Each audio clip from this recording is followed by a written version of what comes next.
Let's be honest, when your child is pushing every button you have, they're yelling, they're refusing, they're arguing over every little thing, it's really hard to stay calm.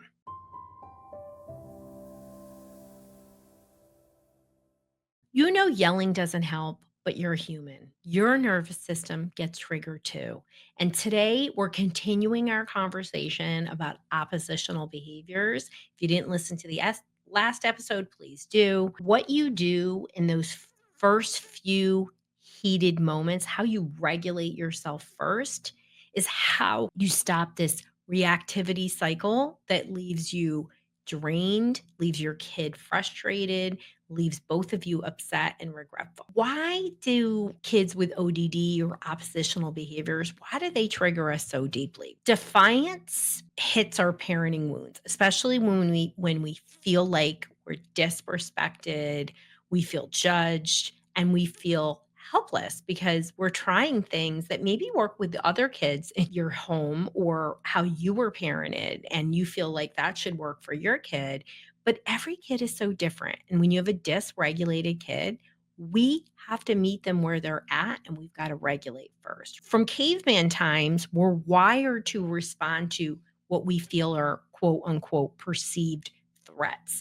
So when we have this oppositional kid, teenager, and they're in your face and they're arguing and they're, going off all the time, we feel that there's a threat. Our nervous system is reacting to threats. And parents get stuck in a react, regret, and then a repeat cycle, right? So they react in a way, they're meeting their kids hot and then they regret.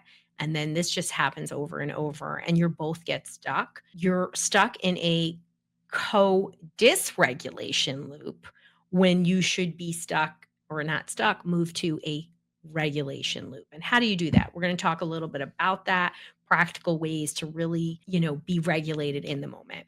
But what happens in your brain during a conflict, okay? Or anytime somebody's in a conflict? When your child is in fight or flight, it pulls you in and it interrupts the pattern of regulation, right? We have to work super, super, super hard. I always think about, remember the pilot Sully that landed his plane in the Hudson? Birds flew into his engine and it stopped, and he did something impossible. He was so calm and he didn't overreact and he landed his plane in the Hudson. Like, people said it should have never happened. Based on experience and calm, he did it. And I don't think many other people could have done that. But for something, watching those interviews of Sully, he was like a really chill guy. We don't know what made him get that way. Remember, kids aren't born completely regulated. It's shaped over time. And even the most dysregulated kids, I'm telling you, having worked with thousands of kids over these 30 years, I've seen kids, including Alex, you can watch that episode, who I couldn't have imagined be irregulated. He is the most regulated adult maybe that I know. And he looked like he was having seizures when I saw him at 9 years old. He was so dysregulated. His nervous system was so dysregulated. He would have been labeled autistic because they didn't know where else to put him in a box, right? And he was just had a nervous system that was picking up everything. He was intellectually gifted and he was picking up everything. And it just led to compounded stressors. So he's a beautiful story. And, he's why I started doing neurofeedback. But our mirror neurons get stuck and your nervous system reacts. And you get stuck in this pattern. It doesn't mean you can't break it, just like Alex broke it and his parents did. But dysregulated parents can't help your kid regulate. Now, again, it's the dog, chasing its tail. The more reactive your kids are, the more reactive you're going to be. But you don't have to be stuck in that react, regret, repeat cycle. Okay. That does not have to be your story, no matter what you came from. I see people all the time do that. So regulation isn't about being calm all the time. It's about coming back from dysregulation faster and more often. Your kids are going to move forward. And how do we do that? Here's the truth. When you meet your kid with dysregulation with your own, nobody wins. All it does is really foster and feed the dysregulation. And your most powerful tool is your own regulation. And the good news is that's something you can build. Like I said, even if you've never had it or it was never role modeled for you, you can reset your nervous system. And so many people tell me, and please drop it in the comments if this is resonating with you, that you have not learned this from your family. And that's okay. It's not right that that happened to you, but you can shift things generationally and you can shift things for your kid right now and for yourself.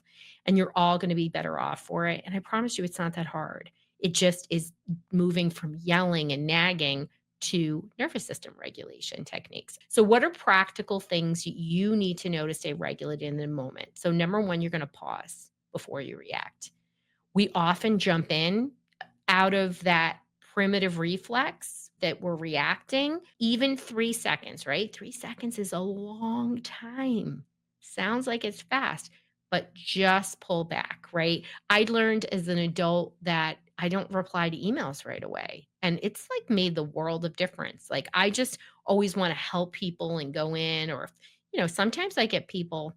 Thankfully, you all give me a lot of love and I really appreciate it. If you're nasty, please, I don't want to hear from you. Every once in a while, I'll get somebody. I have this one lady who every year writes me something nasty. And I used to respond the first couple of years. And now I'm like, okay, this is not a good thing. She has internal stuff. I work in mental health and there's nothing that I can do. But you don't always have to react. It doesn't mean I don't feel upset by it. Now I really don't feel upset because now I feel sad for her. But you pause before reacting. It really creates a beautiful window for you and for your child. And you're teaching your child to have space too, and they don't have to react so quickly. You want to lower your voice and your body if you have a small child, right? You always want to bring yourself down. Tone and posture shifts energy. I mean, it just does. And you want to you say something to yourself, right? Whether it's a mantra or you name a feeling internally, you can say, I'm frustrated. I'm not in danger. This is not about me. He's upset. Whatever you have to say to yourself, that's important. And you want to have a go-to phrase that you use all the time. This too shall pass. We'll try again in 5 minutes. This will pause, we will pause for a moment. Just be consistent and it will create that psychological safety and the bumpers that your child need. And then breathe low and slow. The power of breath work cannot be understated.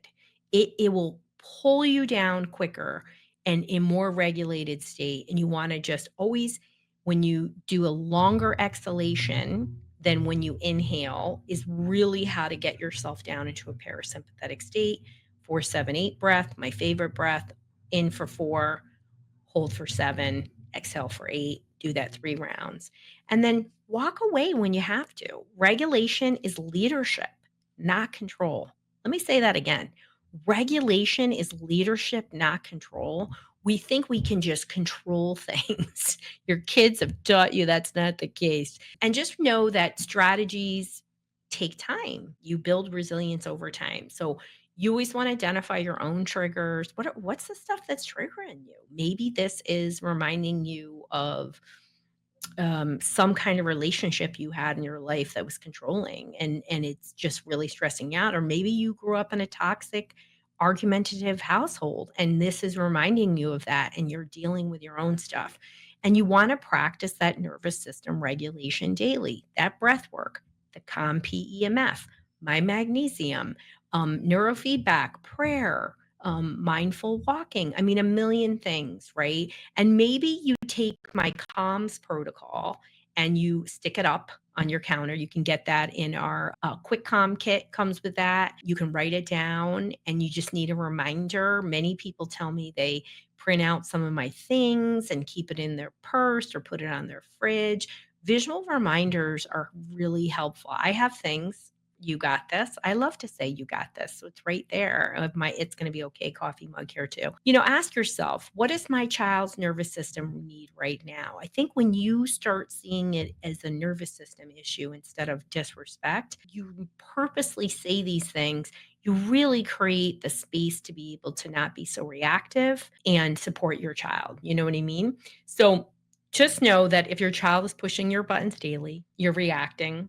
It just means you're worn out and your nervous system needs its own support. Just be empowered that you can break whatever cycle that you're bringing to the table from your family or your current, your previous family where you grew up or the family cycle that you have right now.